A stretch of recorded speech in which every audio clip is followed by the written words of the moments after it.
Hello, everybody. You have tuned into the Indiana State Police Road Show. I'm Sergeant Rich Myers with the Indiana State Police District 52 Public Information Office, and we are brought to you by the Indiana State Police Alliance and Cops for Kids, a subsidiary of the Indiana State Police Alliance, and also provided to us on YouTube by the honorable mention of Tom Trial. Thanks, Tom, for being here and putting us on YouTube each and every week. We appreciate you doing your job and helping us out.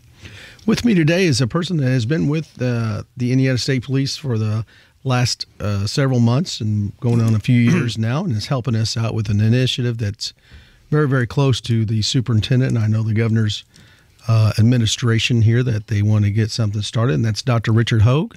Doctor, welcome. Thank you for having me. I appreciate you coming in here on this right here before Christmas. We're going to have this tape delayed, so it's going to go out after Christmas, but we're getting ready for the Christmas season. And we're going to talk about school safety. And that's something that's, I know, near and dear to your heart. You've been involved in the educational system for quite a few years. You know, as a longtime educator, it's something that I think schools have certainly been very attuned to in recent years, but it's something that with each tragic event, it comes to the forefront again. And in Indiana, we're blessed to have a lot of support for those programs. Well, now with your new title here, you're the school liaison officer in Indiana, or the school safety liaison person for Indiana. So how did this get started, and where are we at? The program was actually started in December of 2012. Governor Pence and Superintendent Carter were on top of this prior to Sandy Hook. They actually started talking about support, funding, and training for Indiana schools, and all of those fall under my purview, if you please. And so they created this position as a school liaison to help schools in the area of particularly support and training.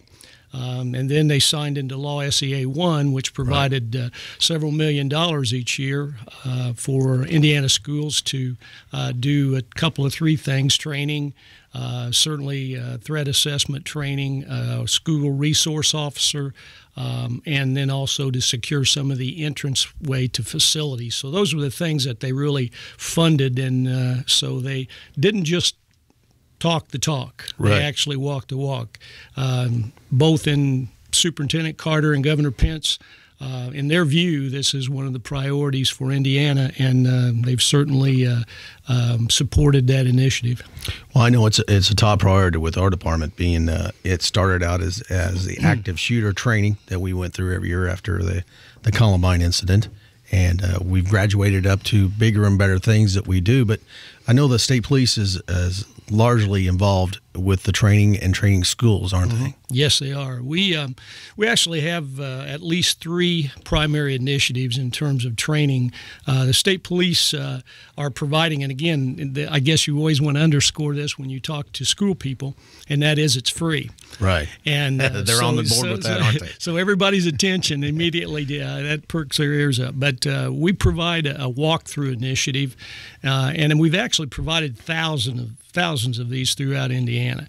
State troopers actually go to the school, meet the school administrator, meet some of the educators, meet some of the kids, and certainly try to develop a relationship with local law enforcement. And that walkthrough program is critical, especially in a response situation, because they want to get a lay of the land. They want to understand what the building's like, and that's so critical in any kind of appropriate response. And then the second phase of this program is the unarmed response to active shooter. And I underscore unarmed response because that breaks the paradigm of the traditional response active shooter programs. What we're trying to do with the unarmed response to active shooter is to provide educators with options they can exercise within that critical period of time that it takes law enforcement to respond. If you've been to an active shooter, and you have been to many of them, when these active shooter events take place, they unfold really quickly, and there's not much time for educators to do a lot of things. But if we give them specific actions that will keep themselves and their children safe until the good guys, until law enforcement gets there, that's what our unarmed response to active shooter program focuses on. And I know when you've done this before, and I've been to those, they throw out suggestions. We're not telling you to do this, but look at this and see if it fits your area. Absolutely. And I think that's the wonderful part about this program. It provides active shooter response, and educators have options. They have a variety of things they can do. We don't simply say, if you do this, this will keep you safe. What we do is say one of these things will help. Right. And we need to train you because you will respond as you've been trained. Right. And schools across Indiana have jumped all over this. We've provided more than 150, maybe closer to 175 of these active shooter, unarmed response active shooter programs in Indiana in the last 18 months. Well, as you know as well as I do, unfortunately, there's a lot of rural schools in Indiana. Fortunately, unfortunately, but the response can be a lone deputy, town marshal, or state trooper, and it could be a few minutes before we get there. Absolutely, and that's one of the focus, one of the things that they focus on, probably that is of more importance than most people realize. It's the fact that these events can last 3 minutes or they can last 10 or 12 minutes. And with the weapons that are typically used, the carnage that can be exacted in that short period of time is phenomenal. And so we understand that response is going to take a few minutes. It's not going to be immediate. Right. And by virtue of the fact that it's not going to be immediate, we want to provide options, and they can be options within the escape portion of the program, the response part of the program, or they can be specifically there for people to deal with when they're attempting to fight back. Now, when you first started this, back you say in 2010, this took off? Actually, it started in 2012. I actually started in January, February of 2013. Was your response immediate, or has it jumped up? Or you know what? It keeps growing every week. We get into a situation where schools start to schedule us out as much as 5 or 6 months now. We have some schools that are scheduling us in the fall of the school year 2014-2015. Initially, we provided this training to schools, and almost immediately we would get calls from neighboring school corporations because word of mouth would start to promote our program, if you please. And so now we've found that we partner also with the Indiana Department of Education, and we actually do these programs not only in schools, but we also do it as part of their Safe Schools Academy. So we're actually a kind of a mainstay breakout session for the Indiana Safe Schools Academy, and we train as many as 30 or 40 different school corporations in each breakout session over the last 5 or 6 different sessions of the Indiana Safe Schools Academy. Now, we were talking about scheduling one of these. What's the best way if a teacher or organization, administration wants to get a hold of you or the state police to do that? You can go to the Indiana State Police website, and it shows you how, under school safety, shows you how to schedule a program, and actually says schedule a program. Okay. And they can do that by contacting the PIO in their area. Okay. And it can actually show them who that PIO is at the website.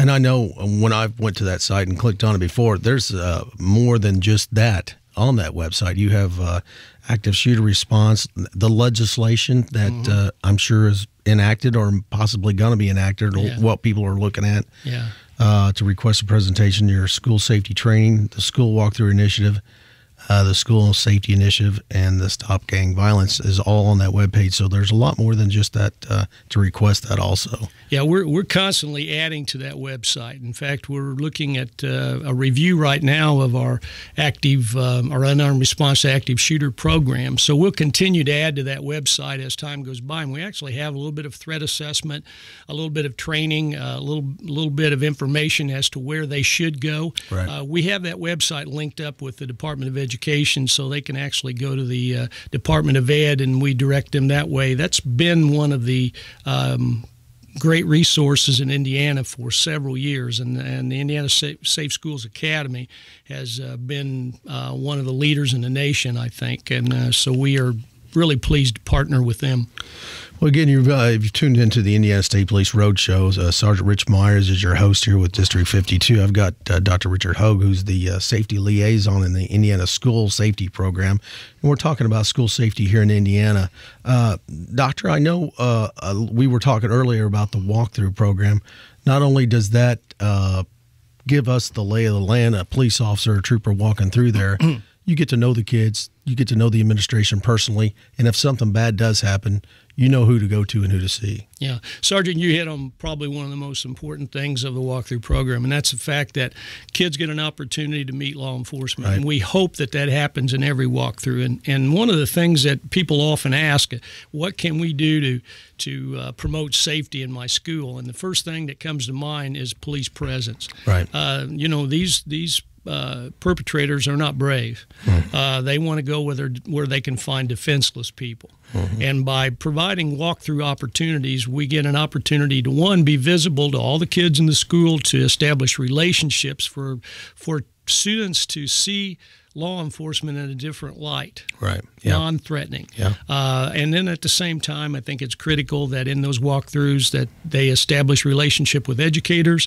and then as an additional benefit would be they have that opportunity to understand what kind of building, what kind of layout they're getting into should they have to respond. But one of the critical things is the fact that they're establishing relationships. And I've stopped at my daughter's school before and just sit in the parking lot, do paperwork on the computer, have parents stop by, hey, what's going on? Something wrong? No, I'm just sitting here to be sitting here, and they love it. Yeah, they appreciate that. They certainly do. And it's been probably one of the things that I think I hear probably the most feedback from that in the unarmed response program. But I think as a former high school principal for many years, it is such a benefit to have a great relationship with law enforcement because of all the resources that police can provide to your school.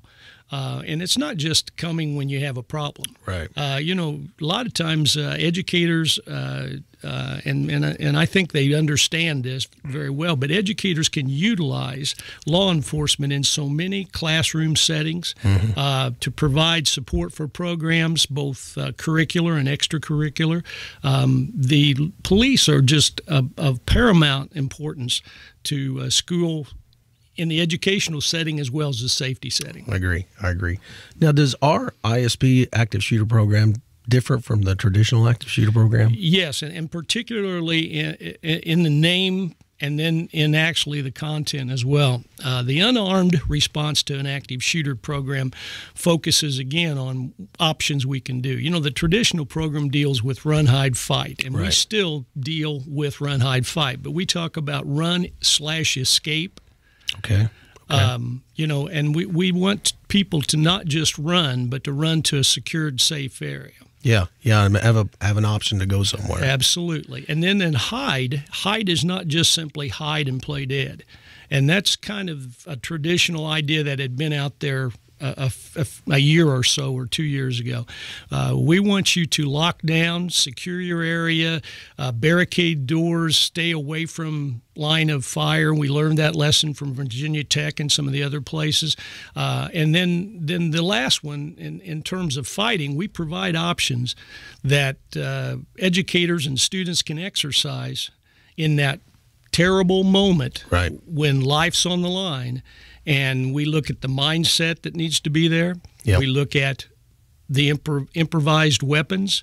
We look at the group responding as opposed to one lone individual trying to take on an armed perpetrator.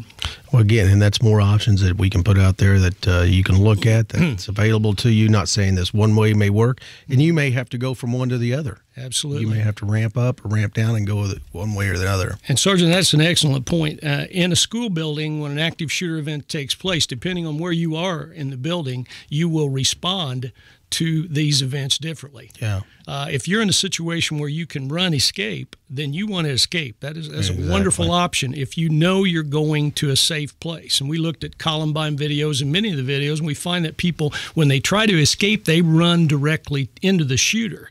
And so that's where the state police program underscores the fact that we want you to escape to a secured area. Then the other part of the program where you hide, a lot of times it was just simply try to lock the door. Yeah. And that's an option. That's what we want them to do. But we want that door to be locked, and we want every piece of furniture in that room to be put there in that door to secure or barricade the door. So that, again, is just a little different twist. And then finally, the fight. The fight looks at all the things from, the flagpole to certainly the fire extinguisher. And we've even had teachers come up with these great ideas. And one teacher talked about he bought bug spray, wasp spray, I guess, is specifically. And, the list is endless. Yeah, yeah.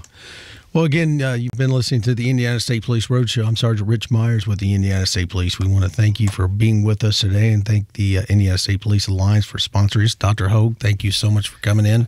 We appreciate the opportunity. Thank you, Sergeant. And again, go to the website, the Indiana State Police website, if you have any questions or you want to have a program come into your community or your school. We'll be glad to schedule one of those for you. Have a Merry Christmas, Happy Holidays. God bless and be careful. Bye-bye.